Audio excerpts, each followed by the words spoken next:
Moi, je suis né à Gaillac, donc je suis vraiment un pur produit de cette terre. J'ai quand même les pieds ancrés dans la glaise du Tarn, hein, dans la glaise de cette région. On est dans la patrie de la brique ici, donc c'est de la terre qui colle.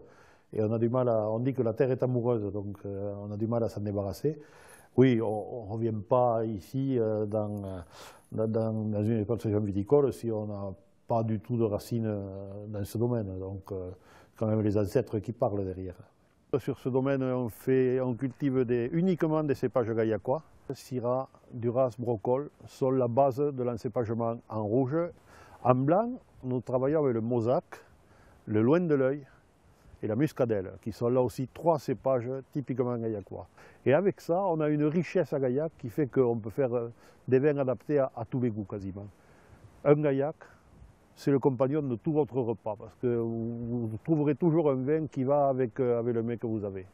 Et nous avons banni totalement tous les cépages qui nous viennent du Bordelais, parce qu'on est à Gaillac ici, et à Gaillac on ne fait que du Gaillac. Ça fait maintenant 5-6 ans que j'utilise du bactériosol.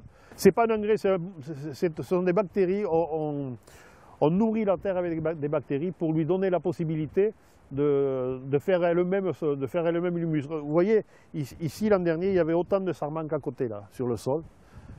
On a broyé et dans l'année, ça s'est transformé en humus. Si la terre n'était pas équilibrée, on aurait encore plein de morceaux de bois.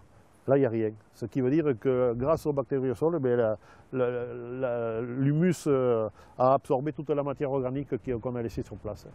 Par expérience, je peux vous dire que l'état sanitaire de la vigne est plus que satisfaisant. Alors, de la vigne dans le verre, on essaie d'adapter toujours et d'avoir toujours la même conduite. J'utilise pas de levure rajoutée, uniquement des levures indigènes, donc je ne rajoute pas de levure et ça fermente uniquement avec les levures contenues naturellement dans le raisin. Donc j'essaie de rester le plus naturel possible.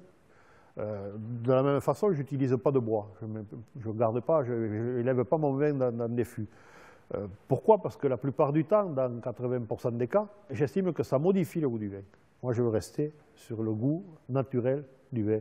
Je travaille avec des cépages gaillacois, c'est pour faire du gaillac et pour que le vin ait le goût du cépage.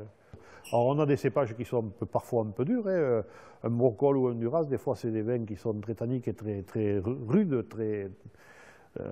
même un peu bruts parfois. Mais si on a la patience de laisser un peu vieillir, ça donne d'excellents résultats, Et puis on a la satisfaction d'avoir fait quelque chose de naturel.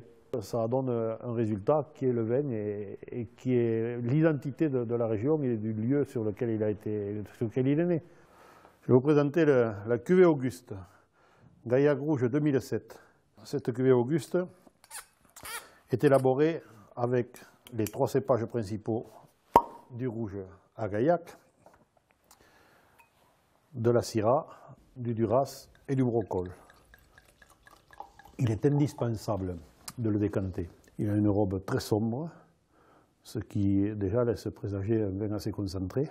Ce vin est un Gaillac vraiment typique et authentique. On ne peut pas trouver plus Gaillac que ce truc-là, quoi. Là, on retrouve exactement ce côté terroir, parce qu'on a la rudesse du terroir, à la fois la rudesse et l'authenticité. Quand on me demandait, Jean-Pierre, qu'est-ce qu'on pourrait avoir comme vin pour manger avec une côte de bœuf. Donc je leur présente la cuvée Auguste. C'est un vin qui fait 13,5 et qui reste bien en bouche avec une bonne côte de bœuf. Je veux dire, ce sont des vins qui sont forts, qui sont bons pour les civets ou pour les bonnes viandes, les grandes viandes, voilà, de chez nous.